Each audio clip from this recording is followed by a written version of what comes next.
Hi hello sweeties, welcome to my story world. ఖచ్చితంగా మీరు ఇక్కడి నుండి ఆలోచించకుండా ప్రశాంతంగా వెళ్ళండి అని పూజ చెప్పడంతో రేవంత్ అక్కడి నుండి బయలుదేరి వెళుతూ ఆనంద్కి కాల్ చేసి ఆ కానిస్టేబుల్ వాళ్ళ బామ్మర్దిని రమ్మని చెప్పావా అని అడిగాడు. వస్తున్నాడు సార్, మీరేంటి ఇంకా రాలేదు, 1 గంటలో వచ్చేస్తా అన్నారు అని ఆనంద్ అడగడంతో వచ్చాక చెప్తాలే అని రేవంత్ కాల్ కట్ చేశాడు. అరగంటైనా సాక్షి ఎంత అడిగినా చరణ్ ఏం చెప్పకపోవడంతో గట్టిగా నడుం మీద గిల్లింది. చరణ్కి గట్టిగా అరవాలనిపించినా ఆఫీస్ కావడంతో అరవలేక తన నోరుని తానే నొక్కేసుకుంటూ ఎందుకే చంపేస్తావు అని అడిగాడు. మర్యాదగా లేచి పక్కకిరా అని సాక్షి లేచి విసురుగా వెళ్లడంతో వెనకే చరణ్ కూడా వెళ్ళాడు. చరణ్ ఇంకా నడుం రుద్దుకుంటూ నాకు తెలిసి పుండైపోయి ఉంటుంది అని అన్నాడు. ఏం పర్లేదు, పెళ్లి కాకముందు ఇదే ప్లేస్లో గంటలు గంటలు మీటింగ్ పెట్టేవాడివి. అరే వర్క్ చేసుకుంటున్నాను అన్నా కూడా 5 నిమిషాలు రావచ్చుగా అని ఎంత లవ్లీగా అడిగేవాడివి. ఇప్పుడు నేను మాట్లాడుతుంటే సమాధానం కూడా చెప్పావు అని సాక్షి విరుచుకుపడింది. దూరంగా ఉన్న ఏకాంబరం సాక్షిని చరణ్ని చూస్తూ ఉండడంతో సాక్షి ఆ ఏకాంబరంని గమనించి చూడు, ఆ కుటుంబరావు కూడా మనల్ని గమనిస్తూనే ఉన్నాడు. అయ్యో మన ఏకాంబరమే కదా అని లెంపలు వేసుకొని ఎక్కడికి వెళ్ళావు, అన్నయ్యతో వెళ్ళావు కదా, ఏం జరిగింది అడుగుతుంటే కళ్ళల్లో నుండి ముక్కుల్లో నుండి సెగలొస్తున్నాయి కానీ గొంతులో నుండి మాట రాదే అని సాక్షి గదమాయించింది. ఇంటికి వెళ్ళాక మాట్లాడదామనుకున్నాను, అందుకే చెప్పకుండా సైలెంట్గా ఉన్నాను అని చరణ్ చెప్పాడు. అవసరం లేదు, నాకు ఇక్కడే తెలియాలి, టెన్షన్తో చచ్చిపోతున్నాను. అంతో ఇంతో ఏదైనా విషయం జరిగితే అడగగానే చెప్పరు, నిదానంగా 1-2 గంటల తర్వాత చెప్తే ఈ లోపల అవతల వాళ్ళు బీపీ మీటర్ పగిలిపోద్ది, కాబట్టి నోరు మూసుకొని చెప్పు అని సాక్షి అడిగింది. సరే విను, మీ వెంకట్ అన్నయ్య పూజని ఫోర్స్ చేశాడు అని చరణ్ చెప్పాడు. సాక్షికి అప్పటి వరకు అసలు ఆ విషయం తెలియకపోవడంతో వాట్ అని అరిచింది.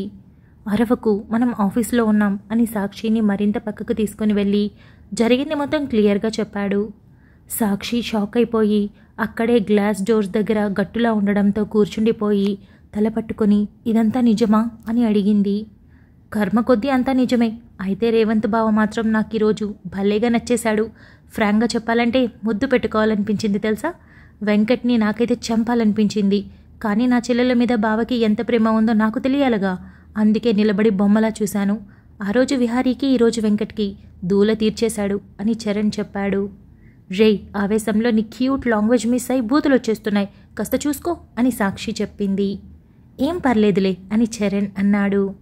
ఓ మై గాడ్, అటు విహారీతో ఇటు వెంకట్ అన్నయ్యతో మధ్యలో అన్నయ్యతో సరిగా సఖ్యత లేక పూజ చాలానే ఫేస్ చేసిందైతే, కానీ ఎవరికీ చెప్పలేదు పాపం కదా అని సాక్షి అనింది. ఓర్పు సహనానికి హద్దులుంటాయని చాలామంది అంటారు, కానీ పూజ దగ్గర నేను వాటిని చూడలేకపోతున్నాను. ఒక రకంగా చెప్పాలంటే ఇప్పుడు నేను హ్యాపీగానే ఉన్నాను, కారణం మీ అన్నయ్యనే. ఆ రోజు మనం వాళ్ళిద్దరికీ పెళ్లి చేసి వాళ్ళిద్దరూ ఎలా అయితే ఉండాలని కోరుకున్నామో అదే జరిగింది. నువ్వు మీ అన్నయ్యకి తోడు కావాలనుకున్నావు, నేను నా చెల్లికి ఒక సపోర్ట్ ఉండాలనుకున్నాను. తనని కంటికి రెప్పలా ప్రతి సిచ్యువేషన్లో కాపాడేవాడే ఉండాలనుకున్నాను. అది మీ అన్నయ్యని గుర్తించాను. మనం అనుకున్నది జరిగింది. ఈరోజు నాకు నిజంగా చాలా హ్యాపీగా ఉంది, కానీ అలాగే వెంకట్ని తలుచుకుంటే బీపీ కూడా పెరిగిపోతుంది అని చరణ్ అన్నాడు. సాక్షి ఆలోచిస్తూ ఉండడంతో ఇప్పుడు నీకేమైంది అని చరణ్ అడిగాడు. ఒక మనిషిగా ఈ లోకంలో బ్రతకాలి అంటే మంచిగా అస్సలు ఉండకూడదు అని సాక్షి అనింది. ఆ మాటికి చరణ్ ఏం మాట్లాడకపోవడంతో నిజం చరణ్, మంచిగా ఉంటే ఆడేసుకుంటారు. ఈ రోజుల్లో ఒకడు మన మీద కత్తివేటు వేసే క్షణం ముందే వాడి తల నరికేసేలా ఉండాలి, అప్పుడే సంతోషంగా బ్రతకగలం. సంధ్యాలో ఉన్న రక్తమే కదా నీలో నీ చెల్లిలో కూడా ఉంది, మరి మీ ఇద్దరూ ఎందుకు ఇలా తయారయ్యారు, ముద్దుపప్పులిద్దరూ అని సాక్షి సీరియస్గా అనింది. సాక్షి అని చరణ్ మాట్లాడబోతుంటే ఆపు నీ ప్రవచనాలు, వినే ఓపిక నాకు లేదు. అలా ఉండు ఇలా ఉండు, వాళ్ల పాపాన వాళ్లే పోతారు, వాళ్ల కర్మలు వాళ్లే అనుభవిస్తారు. ఇలాంటి డాల్ డైలాగ్స్ నాకు చెప్పకు, చిరాకొచ్చేస్తుంది. నీకు చెప్పినా అర్థం కాదు చరణ్. నచ్చినవాడి కౌగిలిలో రోజుల తరబడి ఉన్నా ఏమీ అనిపించదు, కానీ నచ్చని వాడి చెయ్యి పడితే ఎంత కంపరంగా ఉంటుందో తెలుసా. ఒక్క క్షణం కూడా దాన్ని భరించలేం. అలాంటిది పూజ అలా ఎలా ఓర్పుగా ఉంది నాకిప్పటికీ అర్థం కావట్లేదు. ఎంత శాంతిమూర్తిలానే ఉండాలి, అప్పుడప్పుడు కాళీమాతిగా కూడా మారాలి. అసలు పూజావాణ్ణి 4 పీకి తన్ని తగలేసి గెంటేసి ఉంటే నా అన్న భార్య నా వదిన అని ప్రౌడ్గా చెప్పుకునేదాన్ని అని సాక్షి అనింది. ఈ విషయంలో నేను నిన్ను సపోర్ట్ చేస్తాను, బట్ పూజ అలా కాదు. మనం ఎన్ని చెప్పినా వేస్ట్. తను అలా ఉండలేదు. పుట్టుకతో వచ్చిన లక్షణాలు కొన్నంతే ఉండిపోతాయి. పైగా వాళ్ళ అమ్మ ఇన్ఫ్లుయెన్స్ చాలా ఎక్కువగా ఉంది తన మీద. ఆవిడ ఎప్పుడూ పూజకి ఎవరిని నొప్పించొద్దని, ఏం చేసినా సర్దుకుపోమ్మని, వాళ్ళ పాపాన వాళ్లే పోతారని ఇలానే చెప్పి పెంచింది. ఈ లోకం తీరు చూసి సూటిపోటి మాటలు విని విని విసిగిపోయి అలా అనుకొని పూజకి చెప్పి ఉండొచ్చు. కానీ అవేవి ఇప్పుడు పూజకి పనికి రావట్లేదు. అదృష్టం ఏంటంటే పూజ పక్కన మీ అన్నయ్య ఉన్నాడు అని చరణ్ అన్నాడు. ఇప్పుడంతా ఓకే కదా, మరి మంజు వదిన పరిస్థితి ఏంటి? తను చాలా మంచిది. ఒక్కడు చేసిన పనికి ఎంతమంది బాధపడాలి. ఎంత నమ్మకం పెట్టుకుంది, ఎంత ప్రేమించింది, మొత్తం నాశనం చేసేశాడు అని సాక్షి తన ఫోన్ తీసి ప్రభావతికి ఫోన్ చేసి మాట్లాడింది. సుమారు 10 నిమిషాల పాటు మాట్లాడాక, అమ్మా నేను ఇంటికి వెళ్ళి కాల్ చేస్తా అని కాల్ కట్ చేసి, మంజు వదిన ఇంటికి తిరిగి వచ్చిందట అని చరణ్కి చెప్పింది. నిజంగానా? మరి వాడు అని చరణ్ నొసలు చిట్లించి అడిగాడు. రాలేదు, వదిలించుకొని వచ్చిందట. మళ్ళీ నీ చెల్లెలు మా అన్నగారు కూర్చోబెట్టి మంచి మాటలు చెప్పి కాపురానికి వెళ్ళమన్నారంట. కాకపోతే ఆ సెకండ్ ఛాన్స్ నమ్మకం కుదిరినంత వరకు ఇవ్వద్దని, మారాడో లేదో తెలుసుకొని అంతవరకు ఒక చోట ఉండమని చెప్పారంట అని సాక్షి చెప్పింది. పోనీలే, మీ వదిన మంచిది కదా, తన కోసమైనా మనం యాక్సెప్ట్ చేయక తప్పదు. ఏం చేస్తాం, తప్పదు అని చరణ్ అన్నాడు. సాక్షి లేచి, అదే నేనయ్యుంటే ఎప్పుడైతే వాడికి నా మీద దుర్బుద్ధి పుట్టిందో ఆ రోజే కత్తికో కండ లెక్కన కోసి కాకులకి గద్దలకి వేసేదాన్ని. అసలు ఇంత దూరం వచ్చేది కాదు. మహా అయితే జైలుకు వెళ్తానేమో, పర్లేదు. నన్ను ముట్టుకున్న వాడికి శిక్ష వేసినా సంతోషంగా హ్యాపీగా ఉంటాను. ఈ విషయంలో నాకు నీ చెల్లెలు అస్సలు నచ్చలేదు. చిన్నదానితో పోయింది కాబట్టి సరిపోయింది. మరేదైనా సీరియస్ ఇష్యూ అయి ఉంటే ఇదే రోజు ఇదే టైంకి మనందరం ఎక్కిళ్ళు పెట్టి ఏడవలసి వచ్చేది అని చెప్పి సాక్షి వెళ్ళిపోయింది. వెళ్తున్న సాక్షిని చూసి తను మాట్లాడిన మాటల్లో ఏ ఒక్కటి తప్పు లేకపోవడంతో చరణ్ అలాగే చూస్తూ, నిజమే, అప్పుడప్పుడు కొన్ని విషయాల్లో సాక్షిలానే ఉండాలి అని అనుకున్నాడు. రేవంత్ ఆఫీస్కి వెళ్లడమే ఆనంద్ని కళ్ళతోనే లోపలికి రమ్మని అనడంతో ఆనంద్ రేవంత్ వెనకే తన క్యాబిన్లోకి వెళ్ళి, సార్, మన కానిస్టేబుల్ బామర్ది వచ్చేశాడు అని చెప్పాడు. పిలిపించు అని రేవంత్ అనగానే ఆనంద్ వెళ్ళి ఒక దగ్గర భయంగా కూర్చొని ఉన్న అతన్ని రేవంత్ క్యాబిన్లోకి తీసుకొని వెళ్ళాడు. రేవంత్ తన వైపు చూడగానే అతను 2 చేతులు జోడించి నమస్తే సార్ అని భయంగా చెప్పాడు. ఇక్కడ నువ్వు భయపడేందుకు ఎవరూ లేరు, మాస్క్ తీయొచ్చు అని రేవంత్ అనడంతో వచ్చిన అతను మాస్క్ తీసి నిలబడ్డాడు. కూర్చో అని రేవంత్ అనగానే పర్లేదు సార్ అని చాలా వినయంగా చెప్పినప్పటికీ, పర్లేదు, నేను కూర్చోమంటున్నాగా అని రేవంత్ అనడంతో కూర్చున్నాడు. నీ పేరు అని రేవంత్ అడగడంతో దినేష్ సార్ అని చెప్పాడు. దినేష్, ఫస్ట్ ఆఫ్ ఆల్ నిన్న ఏదో మీ బావ చెప్పాడని కాకుండా సిన్సియర్గా వర్క్ చేసినందుకు ఐ అప్రిషియేట్ యూ. నువ్వేం భయపడాల్సింది లేదు. ఏం జరిగిందో క్లియర్గా నాకు కొంచెం చెప్తావా అని రేవంత్ అడిగాడు. చెప్తాను సార్. నేను నిన్న జైలు దగ్గర నుండి వాళ్ళని ఫాలో చేయడం మొదలుపెట్టాను. ఇంటికి చేరుకున్నారు. సరిగ్గా 10 నిమిషాల్లో బయటకు వచ్చి అక్కడి నుండి 1 అవర్ డిస్టెన్స్లో ఉన్న హోటల్లో దిగారు. అప్పుడు నేను ఇంకా వెళ్ళిపోవాలనుకున్నాను. కానీ మీరు చెప్పారని మా బావ వచ్చే వరకు వారిని గమనించుకుంటూ అక్కడే ఉన్నాను. కానీ విచిత్రంగా వెళ్ళిన 10 నిమిషాల్లోనే బయటకు వచ్చేశారు. ముందులా కాకుండా మొహంలో ఏదో భయం, కంగారు చాలా స్పష్టంగా కనిపించింది సార్. ఫాలో అయ్యాను. వాళ్ళు మన మినిస్టర్ సార్ ఉండే ఏరియాకి వెళ్ళారు. నేను కూడా వెళ్ళాను. కొంచెం దూరంగా బైక్ పార్క్ చేసుకొని దాక్కున్నాను. ఎంతసేపటికి వాళ్ళు ఏం చేయకుండా నాలాగే ఎవరినో ఫాలో చేసినట్టు నక్కి ఉండటంతో నాకు వాళ్ళ మీద చాలా డౌట్ వచ్చింది సార్. కానీ నేను ఎవరికీ ఇన్ఫామ్ చేయడం అంత సేఫ్ కాదనిపించింది. పైగా నాకు అంత ఐడియా కూడా రాలేదు సార్. అలా గమనించుకుంటూ ఉండగానే రాత్రి 2 అయింది. ఆ టైంలో ఎవరో ఒక అతను వచ్చాడు. చాలా టాల్గా మంచి బాడీతో బ్లాక్ సూట్లో వచ్చాడు సార్. ఫేస్ అంతా కవర్ చేసుంది. అసలు గుర్తుపట్టడానికి అవ్వదు. అతను రాగానే ఆ ముగ్గురు భయపడ్డారు. ఆ తర్వాత 10 నిమిషాలకే గన్ బయటికి తీయడంతో నాకు చాలా భయం వేసింది సార్. అసలంత దూరం నుండి ఎలా కాల్చాడో నాకు ఇప్పటికీ అర్థం కావట్లేదు. కరెక్ట్గా గురిపెట్టి కాల్చాడు. అది సైలెన్సర్ కూడా కాదు సార్. సౌండ్ బాగా పెద్దగానే వచ్చింది. ఇంట్లో వాళ్ళు అలర్ట్ అయ్యారనుకుంటా. సెక్యూరిటీ అంతా ఇంట్లో నుండి బయటికి రావడంతో ఈ ముగ్గురితో పాటు అతను కూడా పారిపోయాడు. కానీ ముగ్గురు వేరే వైపుకి, అతను మాత్రమే వేరే వైపుకి వెళ్ళారు సార్ అని దినేష్ చెప్పాడు. దినేష్, కొంచెం ఆలోచించు. అతన్ని గుర్తుపట్టలే, ఓకే, ఏదైనా గుర్తులుండొచ్చు, ఆలోచించు అని రేవంత్ అన్నాడు. నేను చాలా భయంలో ఉన్నాను. పైగా అర్ధరాత్రి అంతా దీర్ఘంగా పట్టి గమనించలేదు. కానీ అతనికి వాళ్ళకి ఏం సంబంధం లేదని మాత్రం అనిపించింది సార్. ఎందుకంటే చాలా కొత్తగా మాట్లాడుకున్నట్టుగా అనిపించారు. అతను కూడా వాళ్ళకి ఆర్డర్స్ పాస్ చేసినట్టుగా అనిపించిందే కానీ క్లోజ్గా మాట్లాడినట్టు అసలు అనిపించలేదు సార్. విచిత్రం ఏంటంటే అతను గన్ గురిపెట్టాడు కానీ అతని చేతులతో కాల్చలేదు. ఆ ముగ్గురితో పట్టి కాల్పించాడు. దాని వెనుక అంతరార్థం ఏంటో నాకు అస్సలు అర్థం కాలేదు. ఎందుకంటే అతనికి గన్ పాయింట్ తెలిసినప్పుడు అతనే కాల్చొచ్చు కదా, కానీ అలా చేయలేదు అని దినేష్ చెప్పాడు. ఆ తర్వాత ముగ్గురు ఇంటికి వెళ్ళారా అని రేవంత్ అడిగాడు. వెళ్ళారు సార్. నేను భయంతో అక్కడే దాక్కుండిపోయాను. 10 నిమిషాల తర్వాత కానీ బయటపడలేకపోయాను. అక్కడి నుండి నేరుగా ఇంటికి వెళ్ళేసరికి ఆ ముగ్గురు ఇంటి బయట లాన్లో భయంగా మాట్లాడుకోవడం నేను చూశాను. ఇక అక్కడ ఉండలేక పారిపోయాను సార్ అని దినేష్ చెప్పాడు. ఓకే, నువ్వేమీ భయపడకు. ఒకవేళ నువ్వు తిరిగిన చోట్ల సీసీ కెమెరాలు ఉండి వాళ్ళు తెలివైన వాళ్ళై నేను కనిపెట్టి ప్రాబ్లం అవుతుంది కాబట్టి ఒక 1 మంత్ దూరంగా ఉంటే మంచిదనిపిస్తుంది అని రేవంత్ చెప్పాడు. మీ ఇష్టం సార్, మీరు చెప్పినట్టు చేయమంటే ఏమైనా చేస్తాను అని దినేష్ అనడంతో ఓకే, నువ్వు ఒక పని చేయి, విజయవాడ వెళ్ళు. అక్కడ నేను ఇదివరకు వర్క్ చేశాను. తెలిసిన కానిస్టేబుల్ ఉన్నాడు, వాళ్ళ ఇంట్లో ఉండు. పెద్దవాళ్లే, నీకు ప్రాబ్లం ఏమీ ఉండదు, ఫ్రీగా ఉండొచ్చు అని రేవంత్ చెప్పాడు. ఓకే సార్ అని దినేష్ అనడంతో లేట్ చేయకు దినేష్, త్వరగా వెళ్ళిపో అని రేవంత్ మరీ చెప్పాడు. దినేష్ తన ఫేస్ని కవర్ చేసుకొని అక్కడి నుండి బయటపడ్డాడు. ఏంటి సార్ ఈ విచిత్రం? ఆ కాల్చేదేదో వాడే కాల్చొచ్చు కదా, ఆ ముగ్గురితో ఎందుకు కాల్పించడం? అంత బలవంతంగా ఎందుకు చేయించాలి? మర్చిపోయాను సార్, మీరు వెళ్ళాక సంతోష్ మన హెడ్తో బుల్లెట్ పంపించాడు. నేను ల్యాబ్కి పంపించాను. రిపోర్ట్ రేపటికి వస్తుందనుకుంటా అని ఆనంద్ అన్నాడు. రేవంత్ వెంటనే ఫోన్ తీసుకొని ఆ ల్యాబ్లో బాగా తెలిసిన టెక్నీషియన్కి కాల్ చేసి ఆ బుల్లెట్ గురించి వీలైనంత త్వరగా ఇన్ఫర్మేషన్ ఇవ్వమని అడిగాడు. ఆ తర్వాత ఫోన్ పక్కన పెట్టి రేవంత్ రిలాక్స్ అవడంతో ఏంటి సార్ కాస్త డల్గా కనిపిస్తున్నారు అని ఆనంద్ అడిగాడు. రేవంత్ కళ్ళు మూసుకొని ఈ రోజుతో వెంకట్ పని కూడా పూర్తయిపోయింది అని అన్నాడు. ఆ మాటతో ఆనంద్ టేబుల్ మీద చేతులు పెట్టి కాస్త ఒరిగి ఏంటి సార్ మీరనేది అని అడగడంతో రేవంత్ ఆనంద్కి అర్థమయ్యేలా చెప్పాడు. అబ్బా సార్, ఆ రోజు విహారీని కొట్టినప్పుడు నేను లేను, ఇప్పుడు ఇతన్ని కొట్టినప్పుడు కూడా లేను. ఇద్దరిలో ఒక్కరిని చూసే అవకాశం ఇవ్వచ్చు కదా మీరు అని ఆనంద్ అనడంతో నేనేమైనా జాతర చేశానా నిన్ను పిలవడానికి అని రేవంత్ అడిగాడు.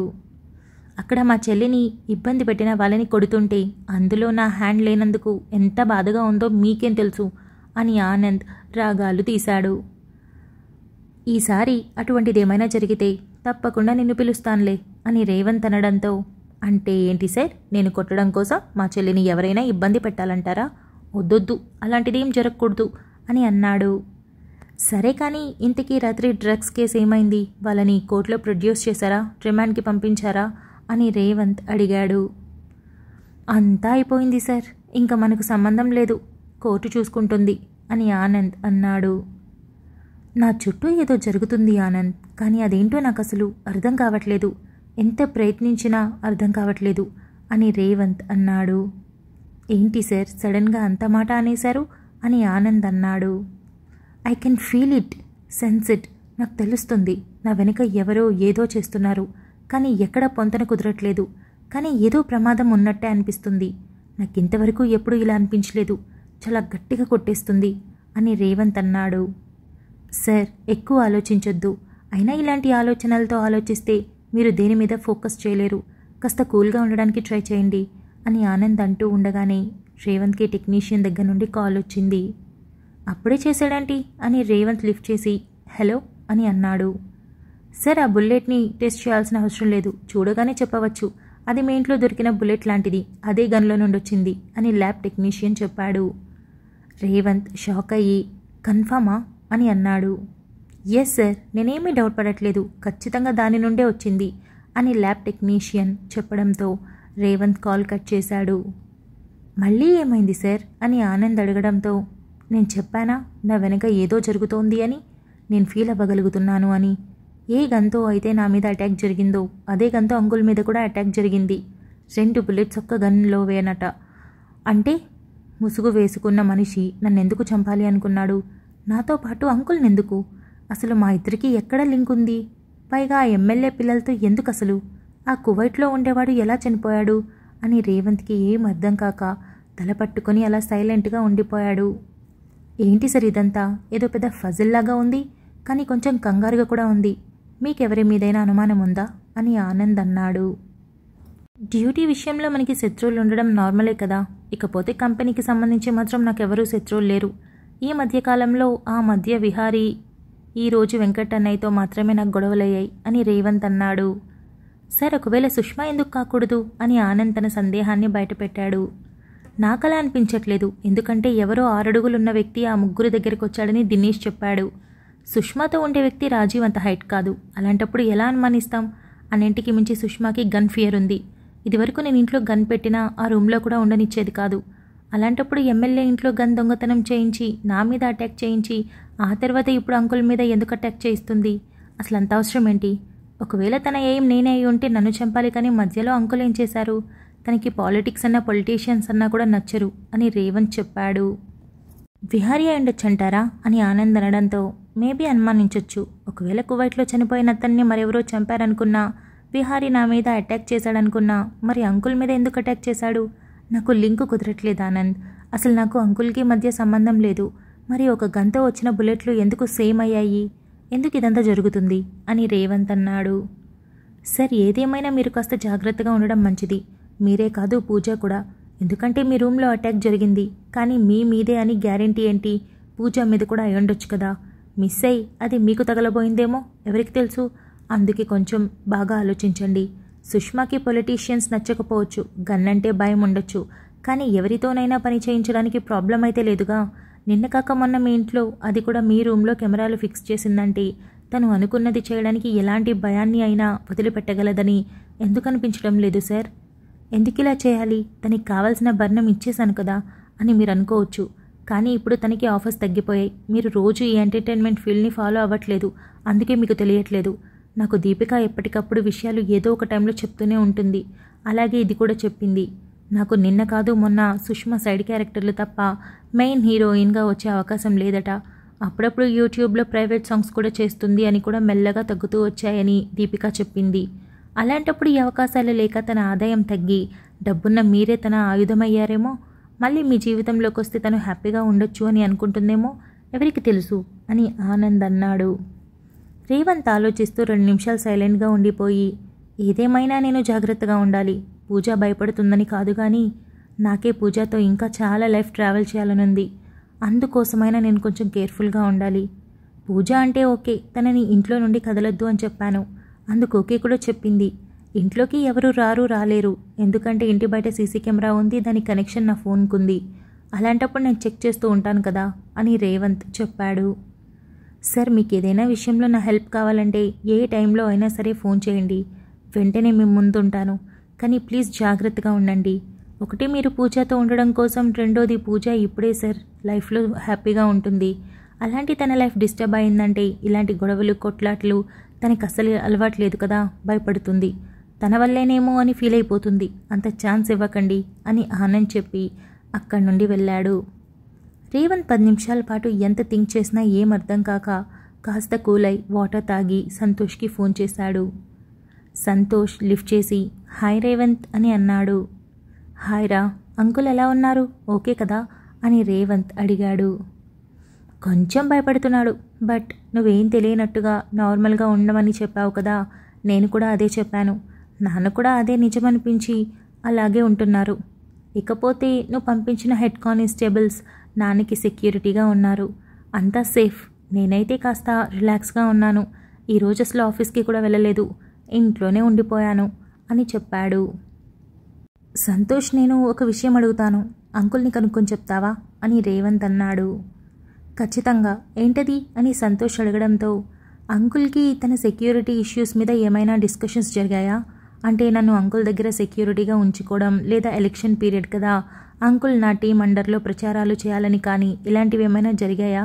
అంటే అంకుల్కి నేనంటే ఇష్టమని నాకు తెలుసు, ఎక్కువగా నాతోనే డ్యూటీస్ వేయించుకుంటారని కూడా నాకు తెలుసు. అలా ఏమైనా జరిగిందా అని రేవంత్ అడిగాడు. నాకు తెలిసైతే అలాంటిదేమీ లేదు. ఉంటే నాన్న లంచ్ డిన్నర్ చేసే టైంలో డిస్కస్ చేసేవాడు. ఒకవేళ ఉందేమో నాకు తెలియదు కదా, నేను కనుక్కొని చెప్తాను అని సంతోష్ అన్నాడు. అలాగే, నాకు వీలైనంత త్వరగా చెప్తావా అని రేవంత్ అడగడంతో, ఎందుకు కంగారుగా మాట్లాడుతున్నావు అని సంతోష్ అడిగాడు. నా మీద కూడా అటాక్ జరిగింది అని రేవంత్ చెప్పడంతో సంతోష్ షాక్ అయ్యి, వాట్, నీ మీద అటాక్ జరిగిందా? మరి ఈ విషయం ఇంతవరకు చెప్పనేలేదు అని అడిగాడు. విషయం పెద్దది చేయడం ఎందుకని ఎవరికీ చెప్పలేదు, ఆఖరికి ఇంట్లో కూడా ఎవరికీ తెలియదు అని రేవంత్ చెప్పాడు. నీకేం కాలేదు కదా, సేఫే కదా, అయినా నువ్వు వాళ్ళని పట్టుకోలేదా ఇంకా అని సంతోష్ అడిగాడు. లేదు, దొరకలేదు. కానీ విచిత్రం ఏంటో తెలుసా, నా మీద ఏ గన్తో అయితే అటాక్ జరిగిందో అదే గన్లో నుండి వచ్చిన బుల్లెట్తో అంకుల్ మీద కూడా అటాక్ జరిగింది. అంటే చేసింది ఒక్కరే అని రేవంత్ అన్నాడు. మీ ఇద్దరితో ఒకే వ్యక్తికి శత్రుత్వమా? అంత అవసరం ఎవరికి ఉంది? అసలు మీ ఇద్దరికీ ఏం సంబంధం ఉంది? నాన్న తనలో పాలిటిక్స్లో బిజీగా ఉన్నాడు, నువ్వు నీ డ్యూటీలో బిజీగా ఉంటావు. ఎప్పుడో ఏదైనా డ్యూటీలో మాత్రమే కదా కలుస్తూ ఉంటారు అని సంతోష్ అడిగాడు. అదే నాకు అర్థం కావట్లేదు. ఒకవేళ అంకుల్ తన సెక్యూరిటీ గురించి అఫీషియల్స్తో మాట్లాడుతూ నా పేరేమైనా డిస్కషన్లో పెట్టారేమో, అందుకే విన్న వాళ్ళలో ఎవరైనా అదర్ పార్టీకి చేరవేసి అలా ఏమైనా అటాక్ జరిగిందేమో అని ఆలోచిస్తున్నాను. అందుకే నువ్వు కనుక్కొని నాకు చెప్పు అని రేవంత్ అన్నాడు. ఖచ్చితంగా విషయం ఇంత పెద్దదని నాకు తెలియదు కదా. నేను మా నాన్న మీద జరిగినందుకే వణికిపోతున్నాను. ఇప్పుడు నీ మీద కూడా అంటూ ఉంటే చాలా టెన్షన్గా ఉంది. కానీ రేవంత్, ప్లీజ్ సేఫ్గా ఉండు. డ్యూటీ అంటూ ఆఫీస్ అంటూ తిరగడం కాదు, కొంచెం జాగ్రత్తగా ఉండు అని సంతోష్ చెప్పాడు. తప్పకుండా, సరే మరి అని రేవంత్ కాల్ కట్ చేసి అన్ని ఆలోచనల్ని కట్టిపెట్టి తన డ్యూటీలో పడిపోయాడు. ఇదిగో అత్త, చీర కట్టమన్నాను కదా అని చుట్టకు, కాస్త నేను గ్లామర్గా కనిపించేలా కట్టాలి అని సాక్షి అనింది. ఇప్పుడు ఇంత సడన్గా ఈ చీరెందుకు? రోజు నైట్ డ్రెస్ తగిలేస్తావు కదా, అప్పుడెప్పుడో పెళ్లి రోజు చీర కట్టడం చూసా, మళ్ళీ ఇంతవరకు చూడలేదు. ఈరోజేమైనా స్పెషలా అని సునంద అడిగింది. సాక్షి సిగ్గుపడుతూ చీర కడుతూ తన చేతికి అందించిన గుప్పెడి చీరని గుప్పెట్లో బంధించి, మరేం లేదు, నీ కొడుకుని అప్పుడప్పుడు చీర కట్టి కొంగున కట్టేసుకోవాలనుకుంటున్నాను, లేదంటే జారిపోయి అమ్మ కుర్చీ అయిపోతాడేమోనని భయం అని సాక్షి కళ్ళు రెపరెపలాడిస్తూ చెప్పింది. సునంద మూతి విరిచి, అంత అదృష్టం నాకు లేదులే అమ్మా, వాడెప్పుడు అమ్మ కూచి కాదు, వాడు మొన్నటి వరకు చెల్లి కూచి, ఇప్పుడు భార్య కూచి అని నిష్ఠూరం పోయింది. Thank you so much for listening guys. Update నచ్చినట్టయితే లైక్ చేయండి, షేర్ చేయండి, కమెంట్ చేయండి, అలానే సబ్స్క్రైబ్ చేసుకోండి.